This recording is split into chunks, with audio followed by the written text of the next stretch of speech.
Pemirsa, Direktorat Tindak Pidana Korupsi Bareskrim Polri mengumumkan penahanan 2 orang tersangka dalam kasus dugaan korupsi pemberian fasilitas pembiayaan atau invoice financing oleh PT Perusahaan Pengelola Aset atau PPA kepada PT Bintang Abadi Sempurna dalam proyek pengadaan batubara untuk PT PLN Batubara pada periode tahun 2019 hingga 2020. Dan disebutkan bahwa kerugian keuangan negara yang disebabkan oleh kasus ini mencapai 38,9 miliar rupiah berdasarkan hasil audit investigatif oleh Badan Pemeriksa Keuangan atau BPK.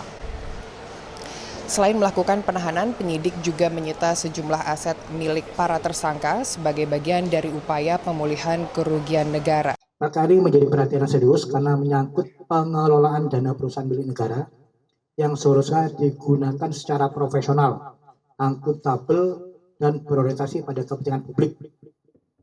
Penyalahgunaan kewenangan dalam proses pembiayaan tersebut telah menimbulkan kerugian keuangan negara yang signifikan sekaligus mencederai tata kelola investasi BUMN. Penyidik menahan 2 orang tersangka, pemirsa, yaitu IT selaku Investment Manager PT PPA dan juga FSN selaku Kepala Divisi Operasional PT Bintang Abadi Sempurna. Sementara satu tersangka lain berinisial FH yang ini merupakan Direktur PT Bintang Abadi Sempurna tidak ditahan karena sedang menjalani pidana dalam perkara lain di Lapas Salemba. Jadi yang bersangkutan ini sudah berstatus narapidana.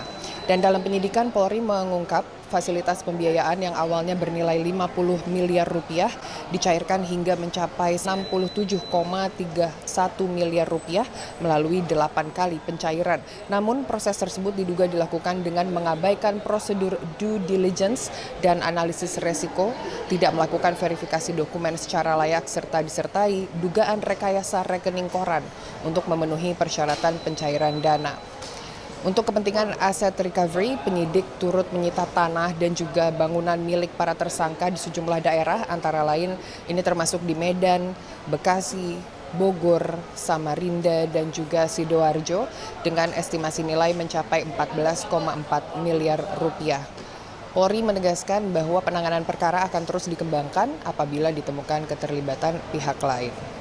Dan Polri menegaskan bahwa penanganan kasus ini bukan hanya terkait penegakan hukum, namun juga terkait aset recovery atau pemulihan aset milik negara yang juga dilakukan oleh Polri. Dan tadi juga sempat ditegaskan bahwa kasus ini tidak berhubungan secara langsung dengan kasus lain terkait pengadaan batubara yang menyebabkan pemadaman listrik atau blackout yang terjadi di sejumlah titik di Indonesia beberapa waktu lalu.